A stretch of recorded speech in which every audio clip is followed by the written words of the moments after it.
Thank you so much for tuning in to And So Much More once again. We have a very special edition today. With me is my co host, Diane Ludwig. Diane is Senior Vice President and Chief Marketing and Communications Officer here at Centra. My name is Stephanie McBride. I'm Manager of PR and Communications. And our special guest today is our CEO and President, Amy Carrier. We're here to talk about Centra's modernization plan. Back in March, we announced the multi-year initiative of this plan to meet the deepest needs of our community and to enhance the facilities where we provide care. So we're going to talk a little bit more about that today. Amy, goodness, we are so excited that you are here with us today. But before we jump into this incredible modernization plan, why don't you tell us a little bit about yourself? Well, I have been here in Lynchburg now for going on 2 years. It's over a year and a half. It's been a great year. Wonderful opportunity to lead the team through so many difficult times and to have so many things ahead of us that really are inspiring hope in our caregivers and our community. Outside of work, there are a lot of things that I enjoy. And that includes the mountains. So I love hiking and lakes. And I really enjoy paddleboarding and getting out in the sunshine, anything outdoors, running, hiking, biking. And this is a beautiful community to be able to enjoy all of those things.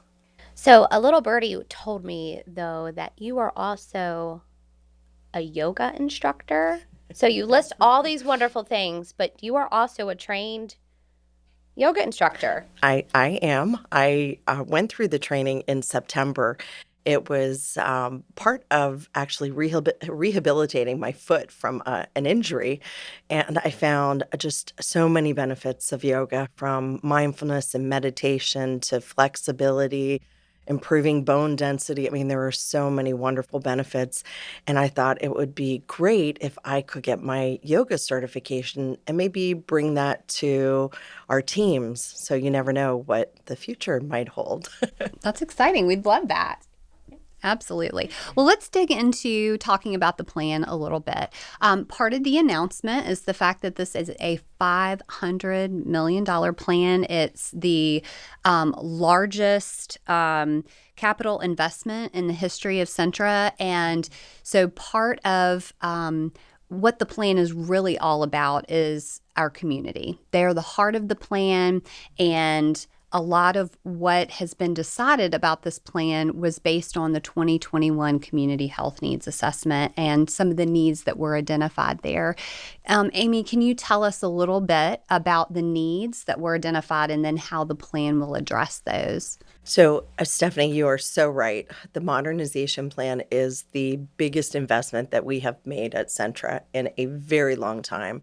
And it's really the backbone of it is our community health needs assessment that we completed in 2021. And this first phase of the modernization plan really focuses on the Lynchburg region.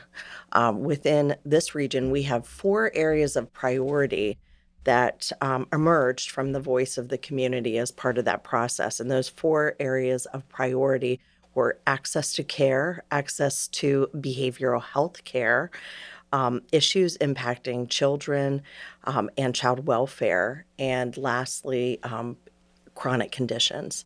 And so the plan, the modernization plan, really attaches to those 4 priorities. And the work that we're doing is to modernize where we care to address those community needs. Great. Amy, so $500 million is a huge investment into this community. How is Centra going to finance that? That's a great question. It's one of the questions that I'm asked most often. Well, first and foremost, Centra does not need to own and build everything.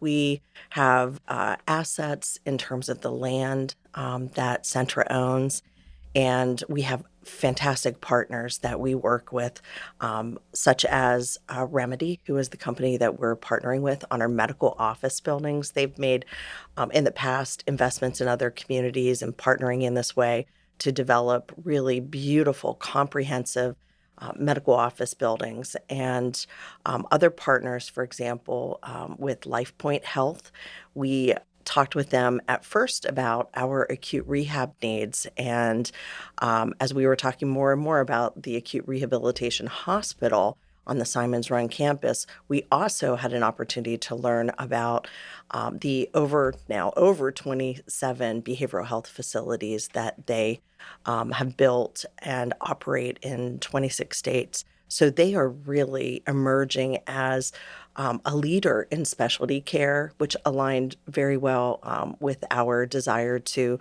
build out the Simons Run campus for specialty care facilities.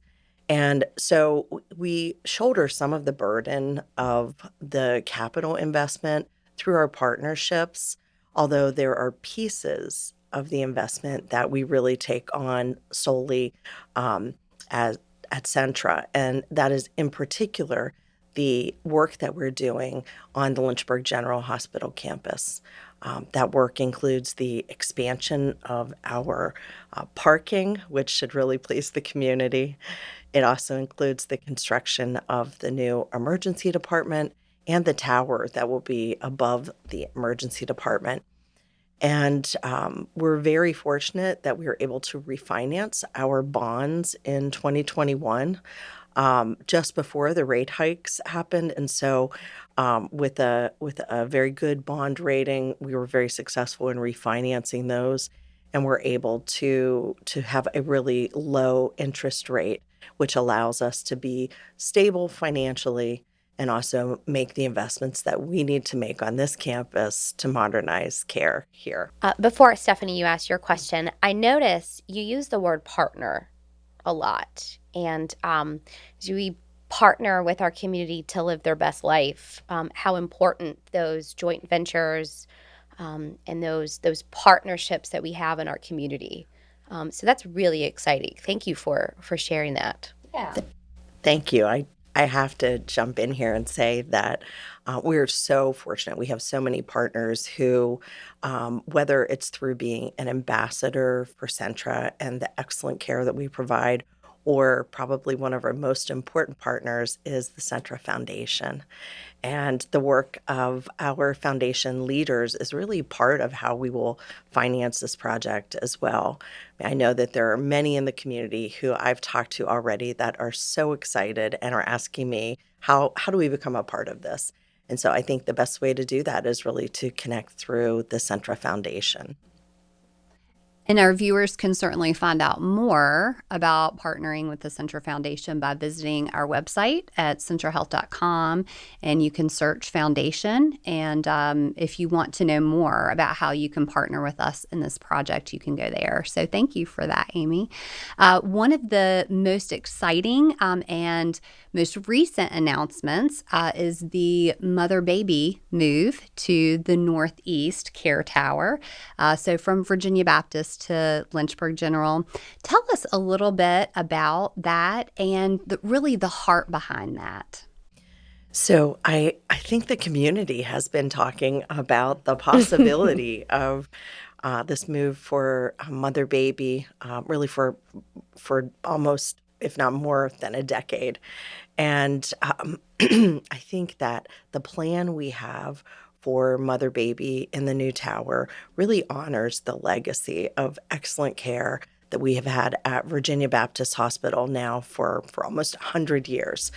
And as we thought about what would be most impactful and meaningful in the new tower, this really was the service that came to mind first for us. We are not just relocating services, we're redesigning care around the mothers, the fathers, the partners, the babies, really thinking what is a modern place to give birth and to celebrate the joy that's parenthood. And so our design really looks at what are best practices in facilities across the country and incorporates that into what will be, I think, a really beautiful experience for families here in our community. That's great. So exciting for moms to be and for our community. Okay, so we have, let's go over what this modernization plan includes. Okay, so it includes a new care tower, a new medical campus on Simon's Run, so rehab facility, behavioral health facility. We've got a medical office building right here on the Lynchburg campus. It's a remote patient monitoring program, um, and Parking. parking, Parking. which we know. Well, if you want to be super excited, it also includes utilities, Diane. Oh, yes, let's talk about that. So, Amy, all of this is combined and pulled together and funneled through our strategic plan. It is. So, can you talk to us and help the community understand how all that weaves together and how that's going to take us Centra well into the future? So, our strategic plan, as you know, is a 3 to 5 year plan. Within that plan, we had 3 areas of priority that we sort of affinitize different initiatives and strategies within each of those three. One of those really focuses on community health and access and value-based care. And so within that, we house this modernization of care. And as I mentioned earlier, it's a phased approach, not only this first phase in the Lynchburg region, which will be followed by the Centra Southside Community Hospital. That work is already underway to do the assessment and to look at the population health needs and their community health needs assessment as well. And then in the fall, we'll begin to work with Bedford to do the same for that community. But within the strategic plan itself, this area of priority houses really the modernization projects. And when we think about the area of priorities, it's really a 12 to 18 month planning process that is based on and really connected to our operating plan that's funded by our budget. So that's how all of the elements come together. As I mentioned, those 4 areas of need through the community health needs assessment will remain a priority for the Lynchburg region until we repeat the community health needs assessment, which we'll be preparing to do in 2024 and through 2025 when it's announced again. Those 4 areas, you mentioned a number of different projects. One way that I like to think about the projects is to think about how we're expanding access to care across the continuum. So as we think first about care that's delivered in the home. So how are we able to really support our community who have chronic conditions like heart failure, diabetes, high blood pressure, through these devices that can be deployed to their home? They can monitor their condition every day, connect with our caregivers, and really understand when they're starting to have some health challenges or their condition deteriorates. Our caregivers and providers can intervene earlier and help them to stay healthier and stay out of the emergency department and out of the hospital. So I love that we're expanding and providing the support to our community.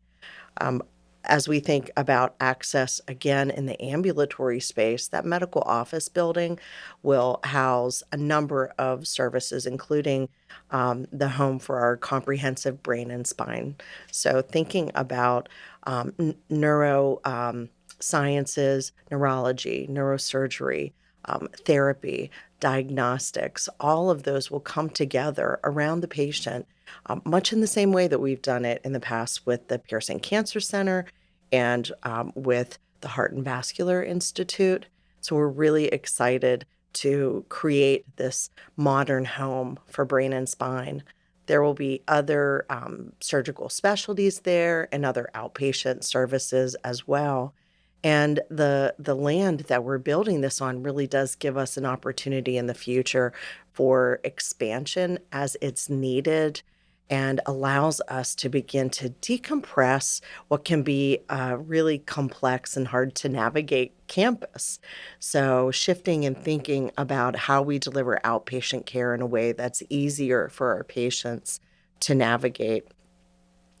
As we keep thinking about the continuum, the inpatient and acute services, the ED is always the first place that comes to mind. And we know Lynchburg General has a very busy emergency department. And of course, we also know that since COVID, we've had a lot more challenges with anxiety and depression in our community, the impact of that, the effects of drug and alcohol abuse, and the need for the ability to support a greater number of patients who have behavioral health issues is really at the forefront of our thinking around our emergency department. We're thinking, how do we holistically integrate behavioral health services at every point of care, whether it's through primary care or the emergency department or our outpatient services, even into the inpatient area with the acute facility, our new behavioral health hospital on our specialty care campus. One of the things I love about the emergency department project is that we have some of the best thinking in the country, putting their knowledge into the design of this facility. We will be building an integrated empath unit. I know everyone's familiar with the empath unit that we're opening this summer, that is a modular unit attached to our current emergency department. But the empath unit gives us the ability to help to really move forward those behavioral health patients while they're in the emergency department and to get them into a therapeutic setting that will allow them to begin the healing process. And up to 60% of those patients in empath units around the country have been able to be discharged directly from the empath unit instead of admitted. So it's very exciting to think about how behavioral health is really woven into the services that we're providing here as well.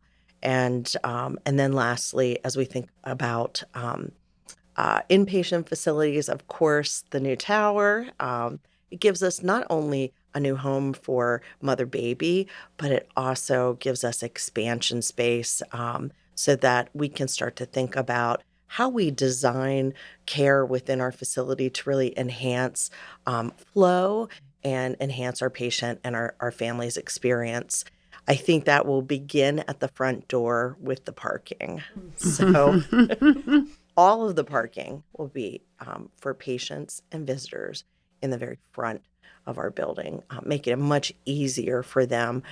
You mentioned a nomenclature that I think is really interesting. We're looking at wayfinding as well, Stephanie. You mentioned the North Tower, the Northeast Tower. We have, of course, our East Tower, as we call it today, which is our front door, our main entrance. But we're moving away from that. We're going to use some of the best practices that we've seen in other facilities to use color, symbols, and naming conventions that will really help our community to know where they're going and where they are in our facilities, which can be a real challenge. It's so great because it's comprehensive. We're thinking about this comprehensively. So it's not just about the parking. It's not just about ED expansion or the tower or the move of mother baby, but it's really just as simple as something like parking and then finding your way to your loved one's room. And so we really are thinking about this holistically rather than just approaching it from a one-off perspective. And so that really speaks to our planning of this initiative and how it feeds into, of course, the strategic plan like you've talked about. So anything else that I had a question. Yeah. One more question I think is important here. What is the timeline?